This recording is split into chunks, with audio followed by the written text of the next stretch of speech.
A ver, tenemos el gusto de estar con Diego Giacomini. Yo lo presenté hace un ratito. Diego Giacomini es un economista muy conocido, es consultor, es profesor universitario. Es un hombre que se define como liberal radical. Entre las cosas que hizo en su vida hay una que entrevistarlo lo hace particularmente interesante siempre, pero en este periodo particularmente porque él fue íntimo amigo de Milei y escribió, más allá de eso, que eso es personal, escribió muchos libros de economía con Milei. O sea, 5 libros que escribieron juntos, ¿no es cierto? 4 libros juntos. Con lo cual es muy interesante. Si yo pudiera, por ejemplo, en este momento lo entrevistaría también a Carlos Rodríguez, que se enojó porque es otro hombre que Milei dijo, este es bueno. Y hoy está teniendo una mirada como de muchas advertencias sobre el programa económico. Ayer la inflación salió 12,3, el gobierno festejó. Diego, para vos hay motivos para festejar. Buen día primero, ¿no? Buen día a todos. La inflación fue 13.2. 13.2, eso quiere decir. La general, la núcleo dio un puntito menos, 12.2. A ver, el punto interesante a contestar es la desinflación, que no es otra cosa que la inflación redondeando para la gente, que baja en 3 meses seguidos de 25 a 20 a 13, ¿es sostenible? A ver, así como están las cosas, tiene que haber muchos cambios en el programa económico para que el proceso de desinflación sea sostenible. ¿Por qué? Porque el Banco Central de la República Argentina está haciendo lo que se llama política discrecional. ¿Qué quiere decir esto? Bausili, mañana, pasado, la semana que viene, dentro de 2 meses, puede hacer lo que quieran. Es más, de hecho, nadie sabe qué va a hacer Bausili. No hay un plan monetario, porque si mañana se levanta y nos encontramos con novedades que nadie imaginaba, quiere decir que no hay un plan monetario, que es una política discrecional. La teoría económica monetaria, o sea, que estudia los aspectos monetarios, tipo de cambio, inflación, esto está más que documentado hace 50 años. Cuando se hace política discrecional, es inflacionaria. O sea, si se sigue haciendo exactamente igual y no hay profundos cambios y no se vira hacia lo que es una política en base a reglas, donde hay un programa monetario que se le anuncia y se le explica a la gente qué se va a hacer durante y a lo largo de todo el próximo año y el otro año también, no hay reglas claras, el proceso desinflacionario se va a abortar. ¿Por qué? Porque cuando hay política discrecional como la que hay ahora, no hay ancla antiinflacionaria, porque el déficit fiscal cero no es ancla antiinflacionaria.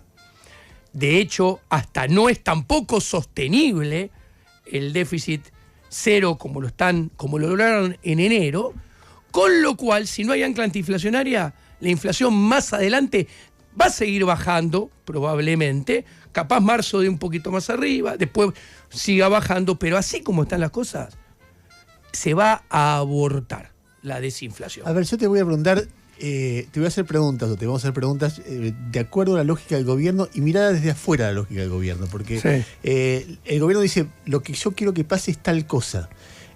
Después desde afuera uno puede decir, y lo voy a hacer de esta manera, fuera uno puede decir, estás equivocado en todo, en lo que te propones y en la manera en que lo estás buscando. Pero empecemos primero por la lógica del gobierno. El gobierno, Milei, dice, yo meto un sacudón en términos de recesión, de ajuste, etcétera.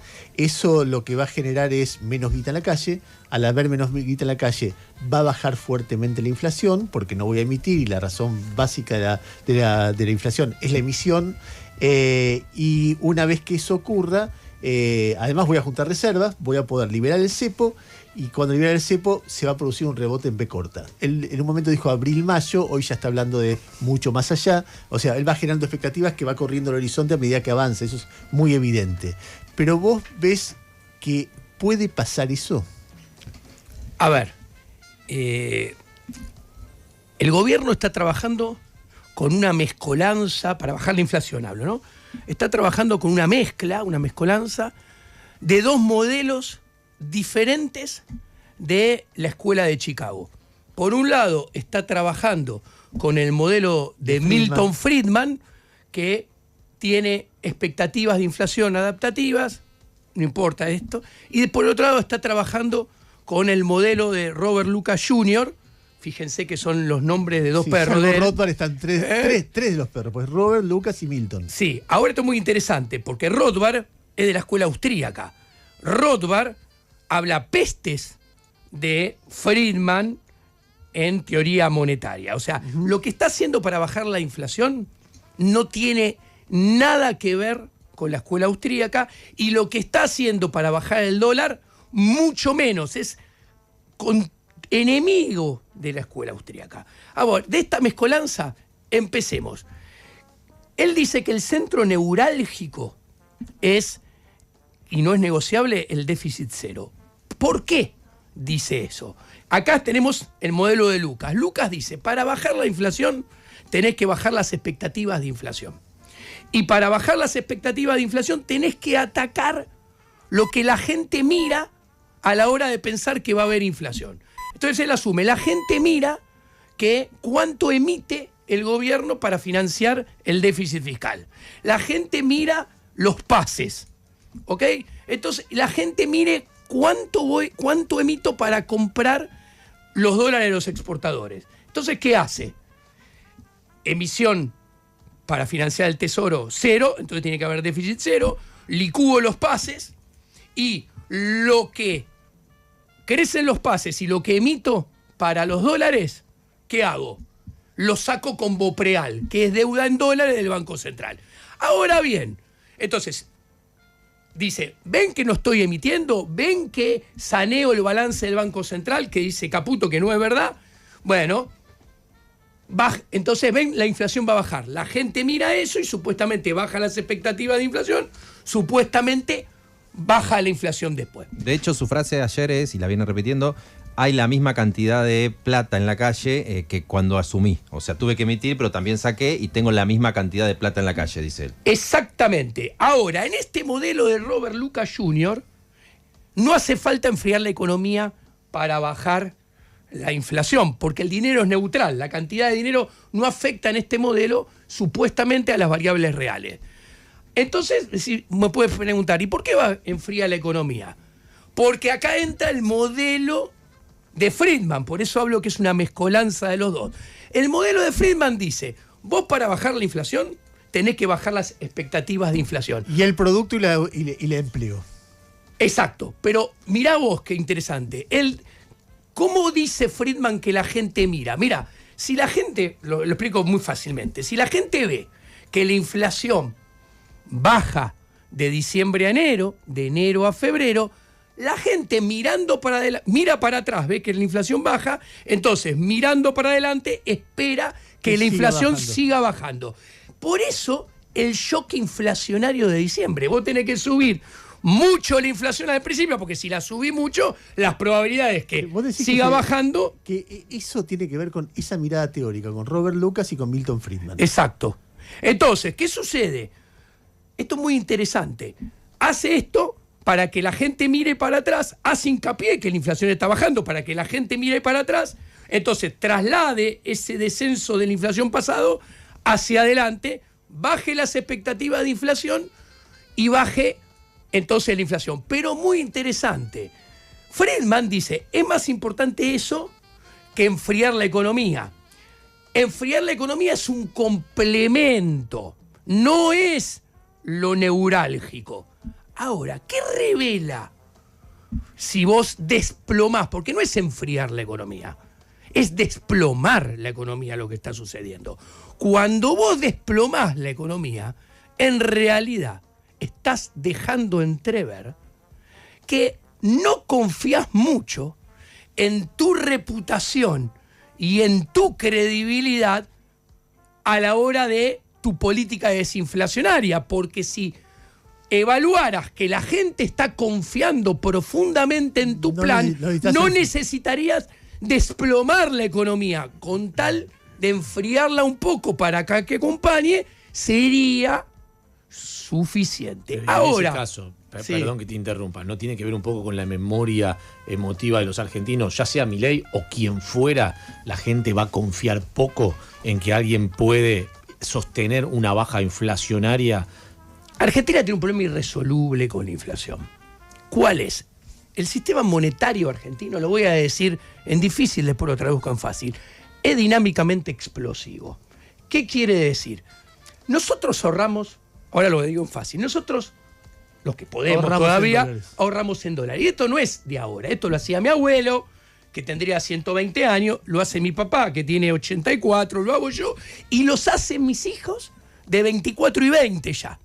O sea, no hay solución para esto. ¿Y cuál es el problema? Cada vez que ahorramos en dólares, es una caída de la demanda de pesos, porque vos te querés salir de los pesos para ahorrar en dólares. Y esto es sistemático, permanente y recurrente. Cada vez que los argentinos ahorramos en dólares, se cae la demanda de dinero, con lo cual se produce un desequilibrio monetario. ¿Qué es un desequilibrio monetario? Del otro lado, un desequilibrio cambiario. Salta primero el tipo de cambio y después se aceleran los precios.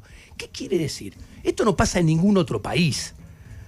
Y no es que las hiperinflaciones, por ejemplo, lo comparan contra Alemania, la hiperinflación alemana, tampoco tiene nada que ver, porque Alemania no tuvo 80 años seguidos de esta historia. Es un caso único en Argentina. ¿Qué quiero decir?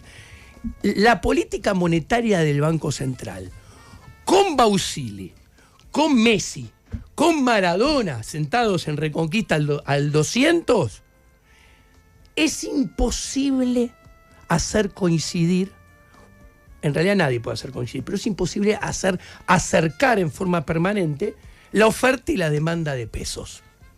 ¿Por qué? Porque la demanda se cae permanente y recursivamente. Vos tenés que emitir para sostener un Estado y la gente viendo, no los quiere, entonces los larga. Pero viendo tu mirada, digamos, es absolutamente irresoluta la crisis argentina.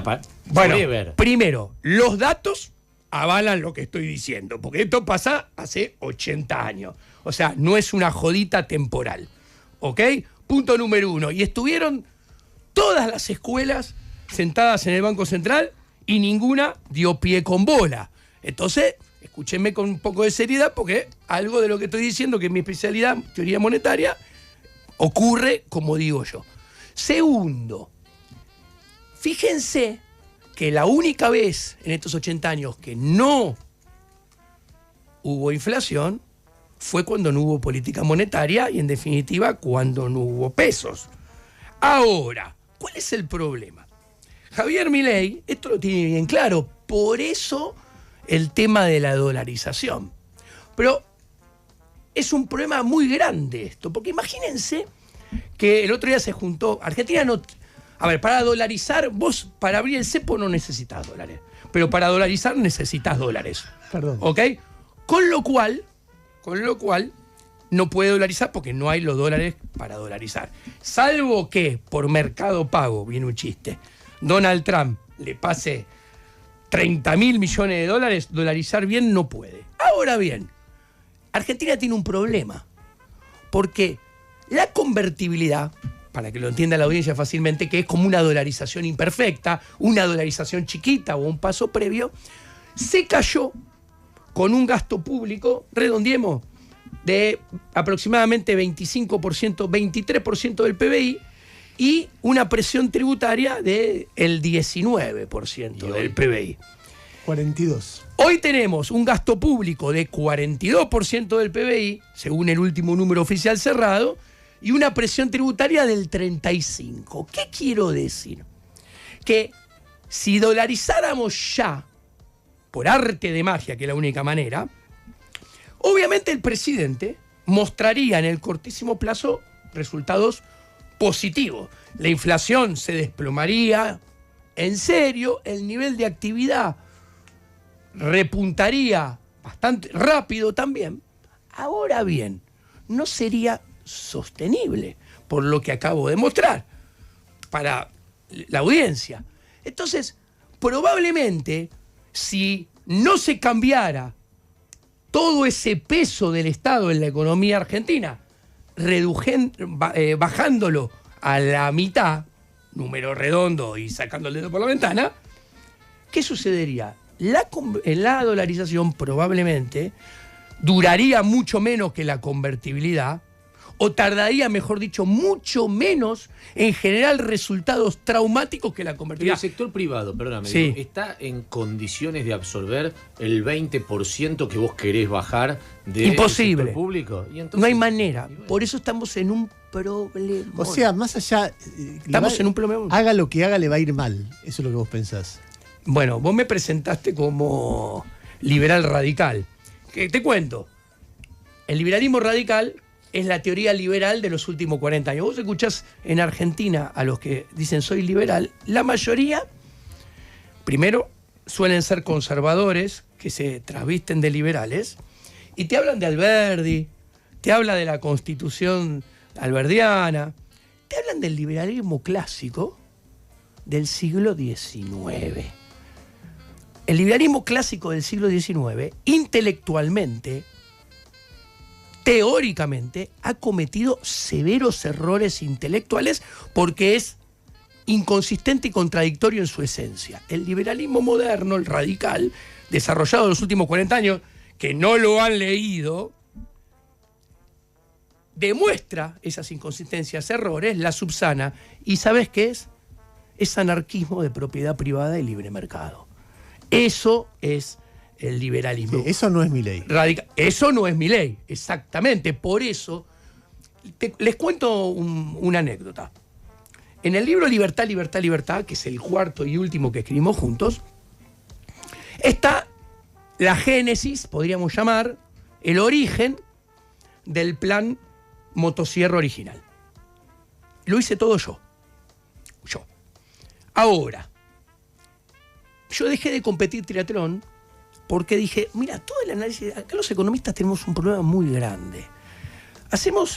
Utilizamos modelos, etcétera, etcétera, y la economía es una parte chiquita del ser humano y es una parte chiquita del liberalismo. Hay que estudiar filosofía política, hay que estudiar ética, hay que estudiar cómo los andamiajes políticos institucionales impactan poniendo en funcionamiento determinadas políticas que tienen que ir en un sentido inexorable. Entonces dejé de competir para durante 1 año y medio, 2, leer 3 horas sobre todos estos temas. Y yo fui y le expliqué a Javier, le dije, Javier, el plan motosierra es inaplicable. El sistema no te lo deja aplicar. A ver, el gasto público, el déficit fiscal, es la esencia del sistema gubernamental de Occidente, que es el constitucionalismo más la democracia representativa más el voto secreto. Esto es lo que explica el liberalismo moderno de los últimos 40 años. ¿Qué quiere decir esto?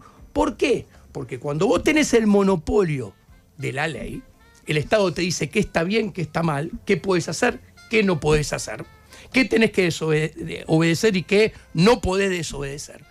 Cuando el Estado te dice, che, yo tengo el monopolio de la seguridad, si no me obedeciste, te voy a buscar de los pelos.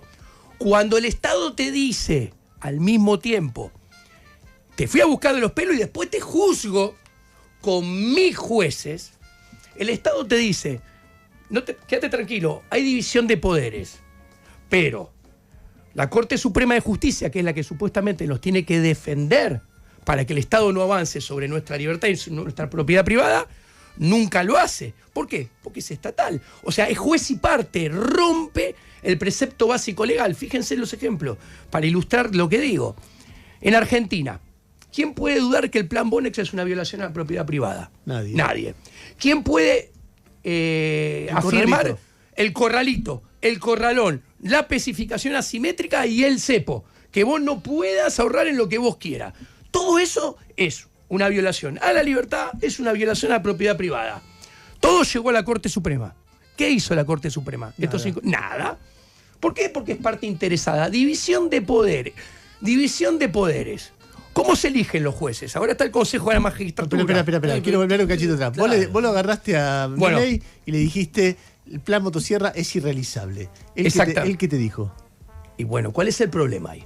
que si es irrealizable tendría que estar sentado conmigo, con Jairo, con vos, con ustedes en esta mesa, porque los cambios no son desde adentro del sistema, con la regla del sistema y utilizando las instituciones y el andamiaje del sistema. Hubo un momento en que ustedes se separan, más allá de lo que puede haber pasado personalmente, porque él empieza a decirte, yo voy a ser presidente. Y vos le decís, mirá, es imposible en este país que nuestras ideas se llevan a cabo. Bueno, en todo caso, abandonaré nuestras ideas e iré por la mía. Y ahí se produce una Exactamente. Ruptura. ¿Por qué? Porque el punto, yo le explicaba que el sistema, si tenemos que el gasto público y el déficit fiscal es la esencia, ¿por qué? Muy sencillo, lo explico en 2 minutos. ¿Cómo se ganan elecciones? Con gasto público. Expandís el gasto público y haces a la gente cautiva del gasto público. ¿Cómo se pierden elecciones? Con impuestos. Listo. Entonces, tenés que aumentar el gasto público y tiene que haber déficit fiscal. Cuando nosotros miramos los datos... Pero la última elección te desmiente esa teoría, porque aumentaron el gasto público, sacaron impuestos y perdió igual. Pero lo que yo estoy diciendo es siempre en la tendencia y en forma permanente. Yo te iba a decir, si vos te fijás, Estados Unidos en los últimos 60 años tuvo 4 años sin déficit fiscal, lo remedió enseguida. Inglaterra en los últimos 50 años tuvo 3 años sin déficit fiscal, lo remedió enseguida. Cuando miramos México o Brasil, en los 30 años... ¿Sabes lo que pienso cuando te escucho? Que vos lo que decís es... El problema, nosotros estamos viendo si Milei tiene razón, no, si va a bajar la inflación, no, si el dólar, si hay atraso cambiario o no, si es justo lo que hace Milei, no.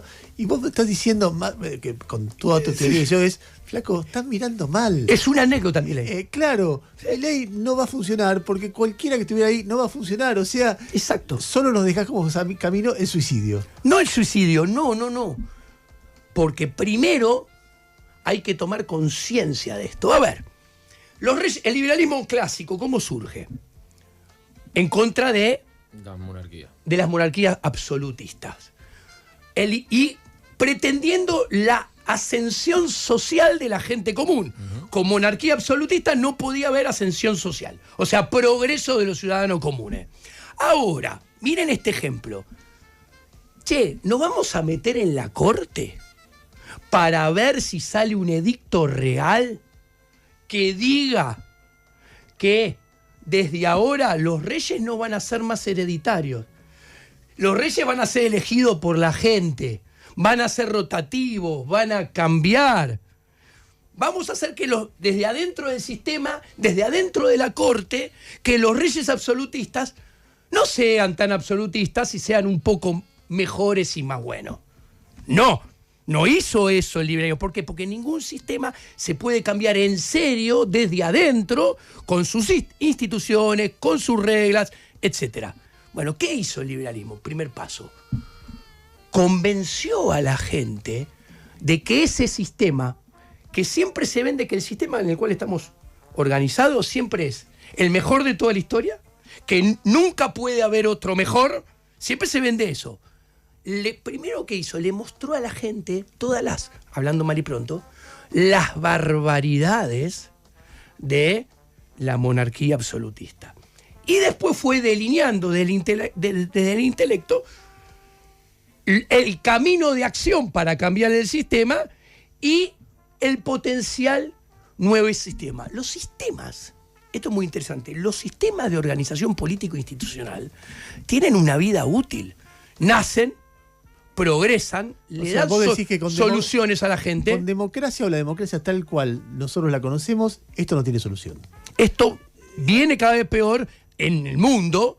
Argentina está a la cabeza de eso. Si vos mirás las tasas de crecimiento... Y entonces el destino es o una revolución o la decadencia permanente hacia regímenes cada vez más deteriorados. Bueno, la acción humana, que es el título del libro de von Mises, pero es el proceso evolutivo de la sociedad, en realidad. Siempre cuando los sistemas putrefaccionan, el propio ser humano consigue uno nuevo. Ahora esto es muy interesante. Los sistemas de organización evolucionan hacia adelante, hacia uno nuevo, nunca hacia algo atrás. Y esto tampoco lo entiende Milei. ¿Por qué? Cuando vos tenés el conservadurismo de derecha, que te promete volver a la Argentina de Alberdi. Sí, o lo que dicen que fuera de la Argentina. Que es una mentira de los conservadores porque son todos muy gorilas. Y la Argentina era un Edén y de golpe cayó el peronismo. O sea, hay algo que no están explicando, porque si era un Edén, ¿cómo podía caer el mal de todos nuestros problemas según ellos? O sea, tenemos el conservadurismo de derecha, que te promete volver hacia la Argentina inventada, próspera, del preperonismo. Claro, del siglo XIX. Y después tenés el conservadurismo de izquierda. ¿Por qué los nombro a los dos como conservadurismo?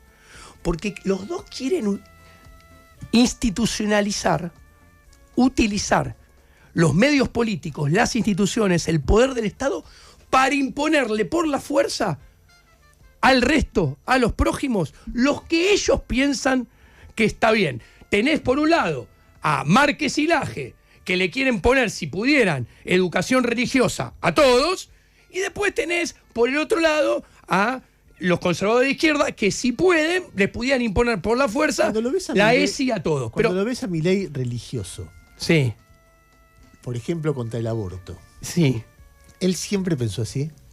Siempre estuvo en contra del aborto. Pese a que los textos libertarios que uno lee, por ejemplo, Rothbard está completamente a favor, y porque es una barbaridad. ¿Puedo redondearlo de antes? Decime. Los conservadores de izquierda te prometen... el AESI. No, pero te prometen un mundo nuevo, un mundo mejor, que parte de pilares totalmente erróneos intelectuales, porque no entienden qué es la propiedad privada, no entienden qué es el mercado, no entienden que la propiedad privada es esencial al ser humano, no es una construcción social, no entienden que el mercado es un mecanismo de cooperación voluntario de seres humanos. Pero ahora, Boca River, blanco negro, si uno te promete volver a un pasado mejor y otro te promete ir hacia un futuro mejor, que no puede existir, pero es un futuro mejor. El ser humano aprende constantemente, acción humana. Entonces no puede desaprender lo aprendido, ya sea para bien o para mal. ¿Qué quiere decir esto? Que en la lucha conservadurismo de derecha contra conservadurismo de izquierda, la tiene ganada en la película el conservadurismo de izquierda, porque entre quien te promete un futuro nuevo mejor y el que te promete un pasado mejor, volver a un pasado mejor, va a ganar por goleada el que te promete el futuro nuevo. Entonces vas a tener un gobierno como este y después vas a tener, y se ve en la película en todos los países, 3 o 4 gobiernos de conservadurismo de izquierda. O sea, estos gobiernos de conservadurismo de derecha le entregan la victoria en la película de largo plazo, en bandeja de plata, al conservadurismo de izquierda. Con respecto al aborto, que me preguntaste. No, déjame hacerte una serie de preguntas. Ahora me las olvidé. ¿Qué le diría Rothbard si lo viera gobernar a Milei? Que está haciendo que nunca entendió la escuela austríaca. Que no entendió nada de la escuela austríaca y que es un neoclásico recalcitrante. ¿Un neoclásico qué es? ¿Un ortodoxo? ¿Un keynesiano? A ver, el paradigma intelectual... no, esa pregunta me va a llevar 20 No. El paradigma intelectual subyacente detrás de los clásicos tenés a David Ricardo, tenés a Adam Smith y tenés a Marx. El paradigma de los clásicos, el paradigma de los keynesianos, de los neokeynesianos, de los neoclásicos, es uno, es el mismo. Podríamos decir la teoría del valor trabajo y una visión estática de la economía. Hay una sola escuela, todo lo opuesto, que se basa en la teoría del valor subjetivo y hace análisis dinámicos. Es la escuela austríaca, que es interesante. En el primer grupo, que están todas las escuelas, se construyen funciones de costo y de pérdida. Funciones de costo social que se busca minimizar. Funciones de beneficio social que se buscan maximizar. ¿Por qué? Porque conciben a la economía estática. Entonces, la parás en una foto, esa es la foto, vamos a maximizar, vamos a minimizar. Si vos tenés una visión dinámica de la economía, es una película. Entonces cambia permanentemente. Y si cambia permanentemente, lo digo muy sencillo esto, las funciones no se pueden conocer. Porque cambian permanentemente. Entonces, no sos un ingeniero social tratando de maximizar ni minimizar nada. Déjame hacerte 2 o 3 cosas que me interesa preguntarte. Sí. Tratá de ser lo más breve posible porque quiero que las 3 sí, dale. Claro. ¿Vos estás a favor o en contra del aborto? A favor. ¿Y lo fundamentás cómo? Primero, punto número 1. Hay que concebir y mirar la principal variable de la escuela austríaca, que es el tiempo. El tiempo transforma las cosas, el tiempo le da valor a las cosas. Entonces, una cigota de 4 semanas no es un ser humano, necesita que transcurra el tiempo para transformarse de cigota a ser humano. Una mujer embarazada, en ese estadio, no es una madre, es una mujer embarazada. Ahora, ¿cómo se transforma ese proceso de cigota a ser humano? Ser humano? Muy sencillo. ¿Quién es? La mujer pone su propiedad privada, su cuerpo. La mujer, estoy hablando a propósito de economista, a propósito, pone su capital, que es su cuerpo, su energía, su vida, su intelecto, para ir transformando esa cigota que no es un ser humano con el paso del tiempo, alimentándose, brindándole los nutrientes, cambiando su modo de vida, cambiando su acción humana, porque tiene que cambiar su modo de vida, pero Milei no tiene hijos, listo, para que se transforme en un ser humano. Bueno, la mujer tiene derecho a no querer hacer todo eso. ¿Ok? ¿Por qué?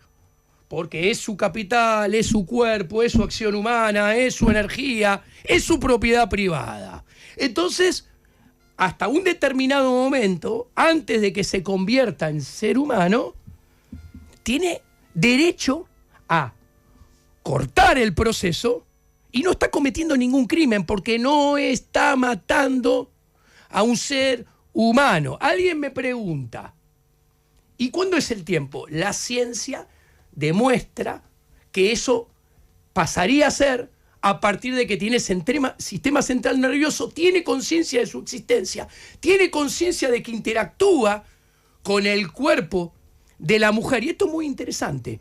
¿Por qué? Porque la Iglesia Católica, hasta Pío IX y su encíclica del 1860 y pico, no equiparaba el aborto con un asesinato de un ser humano. Recién, en los últimos entonces 150 años de transcurso del tiempo, el Vaticano ha cometido este error intelectual. De hecho, antes decía, no es un ser humano. O sea, abortabas, te mandaba a rezar tantos Padre Nuestro, tanto Ave María, cumpliste y listo. Diego, y para terminar, vos... Eran 3, me dijiste. No, bueno, sí, lo que pasa es que no pasa. Llegamos a Pío IX. No, lo que te quería preguntar, vos cuando el día siguiente a la asunción de Milei, le diste un reportaje a Tonietti. Sí. Y vos ahí dijiste, creo que Milei va a terminar antes de tiempo. Sí. ¿Seguís pensando eso? Sí, voy a decir una cosa. Yo antes de octubre decía que los 3 candidatos, Milei, Patricia Bullrich y Sergio Massa, los 3 tenían grandes chances de no llegar a final del mandato. ¿Por qué? Porque si vos te fijás, Cristina llegó al 10 de diciembre del 2015 hipotecando el país. Macri llegó al 10 de diciembre del 2019 hipotecando el país. Y Alberto Fernández llegó al 10 de diciembre del 2023 hipotecando el país. Son 3 hipotecas, una sobre otra, que te va a venir el resumen de la hipoteca y del crédito a pagar, todo sobre nuestros hombros, es ciclopio. No hay más hipoteca. Entonces, los problemas son tan grandes y el margen de que las políticas erren en la película de mediano y largo plazo de manera muy importante. ¿Qué quiere decir erre? Entre lo que planeaba que me iba a salir y lo que me terminó saliendo es muy alto. Entonces, y con muchos jugadores que están en contra de cada uno de esos 3 candidatos. Vos fíjate que Argentina va y los conozco a los dos muy bien, a Milei y a Axel Kicillof, porque entré al Nacional Buenos Aires con Axel y me dieron el título de economista con Axel el mismo día. Compartí 11 años de claustros estudiantiles. Vamos a extrañar la grieta Macri-Cristina.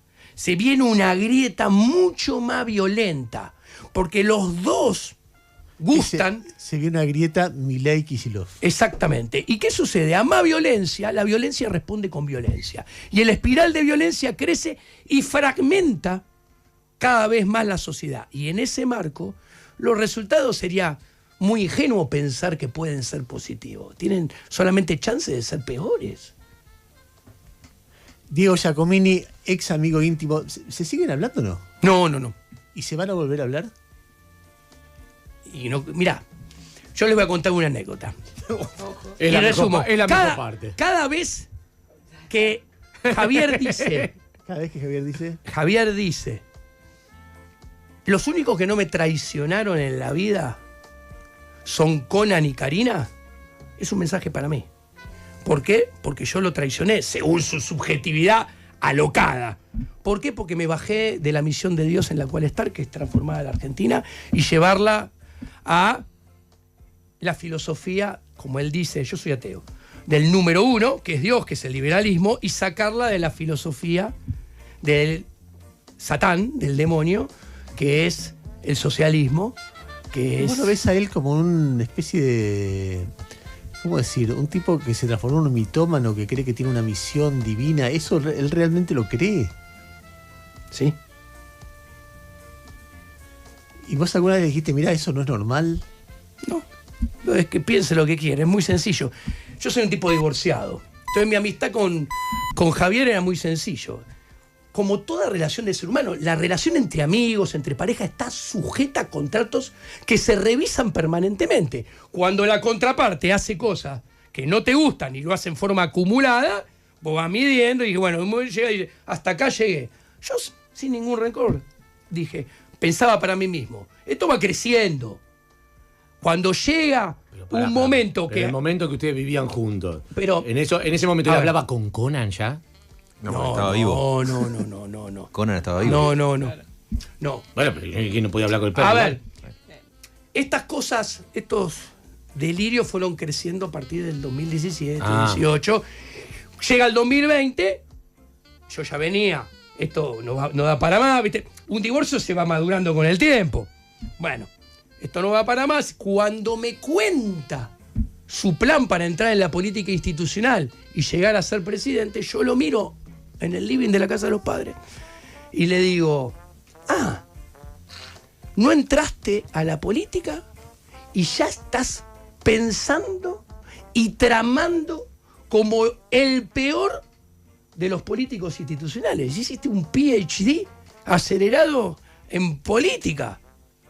Hasta acá llegué, le dije.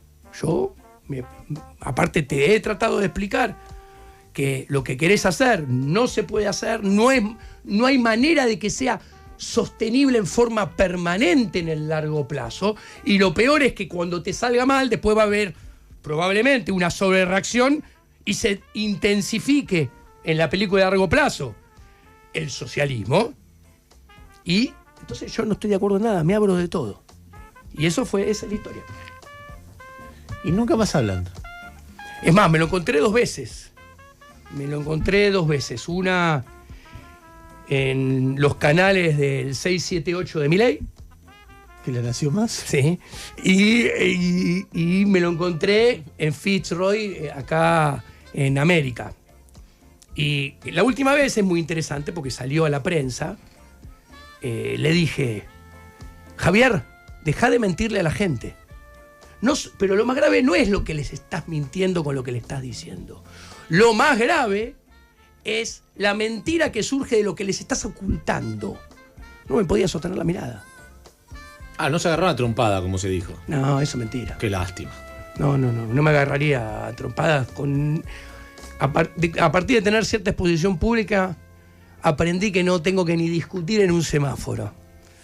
9:32. Diego Giacomini, economista, consultor, hablando de filosofía, inflación, teoría monetaria, ética, Milei, aborto. Un rato aquí en Radio Con Vos. Gracias, Diego, por haber venido. Un placer, gracias a todos. 9:33. ¿Vos me podés aguantar hasta las 10 y vos tomás un café o lo hacemos para otro día? Tengo que hacer un trámite, lo hacemos otro día. Dale. Vamos a una tanda. Quería seguir hablando. Y volvemos con Tamara Petinato.